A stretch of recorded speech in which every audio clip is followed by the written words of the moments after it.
This video accompanies my cinematic version of the Virtual Hawk solo display from RAF Duxford, the 2022 edition. We'll be in cockpit and I'll narrate as I go through and I'll give you an idea of how to fly each manoeuvre. The one I didn't see in my previous video is this fly through from crowd left to right. I've got a slight arc to it so I can present the top surface of the wings and display the livery a bit better. As we've flown through, we'll then position to ground 6 for the start of the display, and you can hear the G straining in the background, so apologies for that. Other setups for this, I have put the course bar aligned with the runway for orientation. I put the heading bug on the HSI to away from crowd, so crowd 12 o'clock. So whenever I can't see the runway, I can quickly look down and gauge my alignment.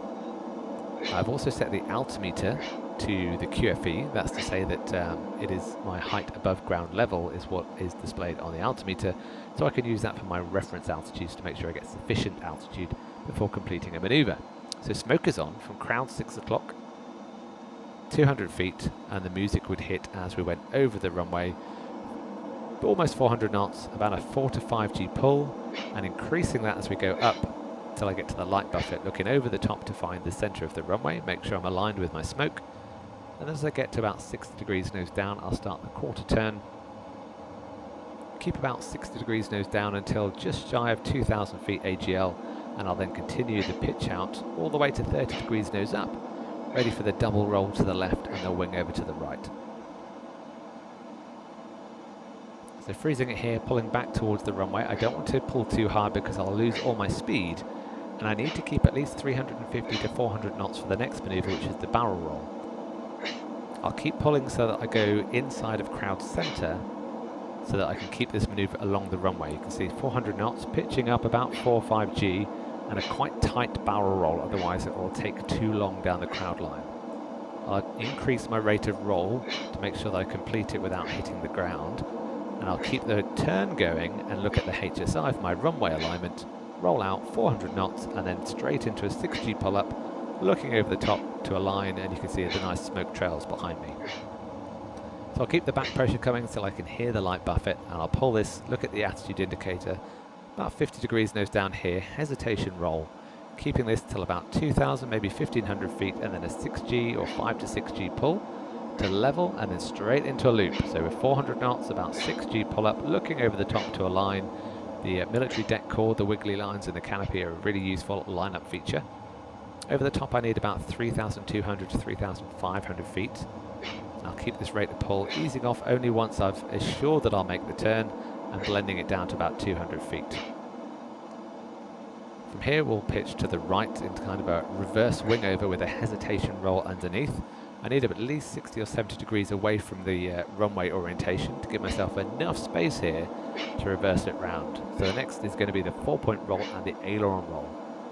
So this is about just looking back, referencing the runway, making sure I line it up nicely, and I want at least 350 knots, and that's kind of a baseline for every maneuver I have here. Back down to around 200 feet, I'll start the 4-point roll at threshold. Always pitch up first, roll, snap, a little bit of push when we're upside down, and then a pitch up again for the aileron roll. Take some practice to make those crisp, and even there I underturned it slightly. Straight into the reverse Cuban 8, so 60 degrees nose up. Now I hold it a little bit long because now you can see we're going through 4,000 feet when actually I could have pulled through from 3,500 feet. Because I've got a little bit extra room to accelerate, my speed goes above 400 knots. And you'll notice on the cockpit I put out the speed brake, the little white magnetic indicator, so I can get that speed back down to 400 knots for the max rate turn, which I'll start halfway down the runway. So 200 feet, 400 knots, banking it up, and about 6G. So 370 knots and 7.2 G is what the real aircraft will do in terms of max rate turn. Here I'm only able to get about 6G, but 370 knots is what we want to keep, and the G as required to maintain that, but consistency is key to make this a nice perfect circle. Rolling out, I've got my 370 to 380 knots, and I'm going to pitch up into the Immelman.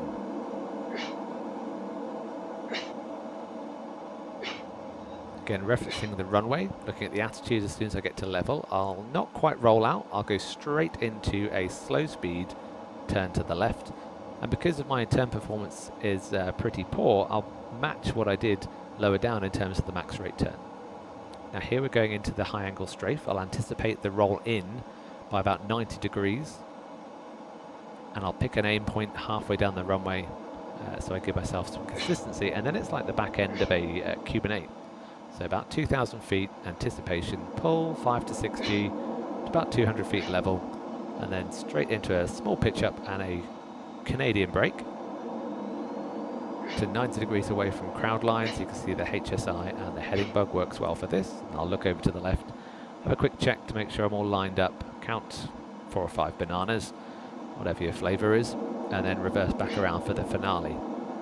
Here I'm playing this turn just using the hangar on Duxford as my main reference. I want to keep at least 400 knots. I allow it to go a bit faster than that because I'll use it to pitch up into the vertical. Now I'll anticipate by about a mile, mile and a half to pitch up. Good strong pull, about 7G there, into the vertical, looking at the attitude indicator. As soon as that processes, starts spinning, then I'll start rotating the aircraft. And now I haven't really picked a reference to roll out on, so I just wait until I get a couple of revolutions. I'll stop the smoke before I pull over the top, so you get a nice vertical smokestack.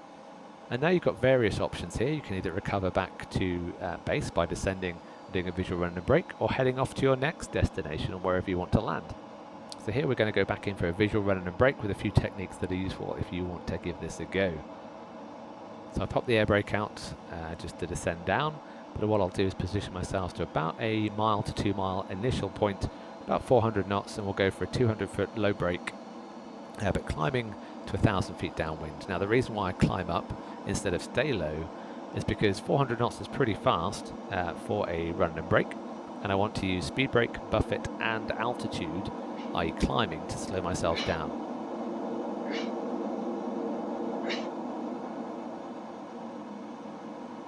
So inside initial, down to 200 feet, you can see we've got about 450 knots, absolutely snotting along.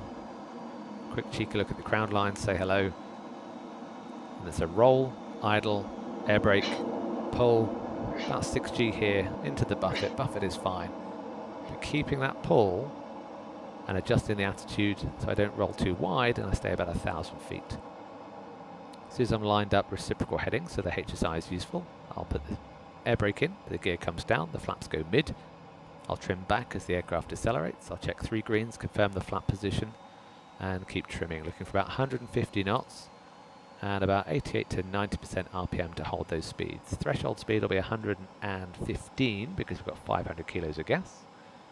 Here we are, 45 degrees off from the threshold, about 40 degrees angular bank, and the flaps go down. The power doesn't change, but the flaps travel down. We're looking for about 750 feet halfway round. We want to roll out a mile away from the threshold at about 300 feet.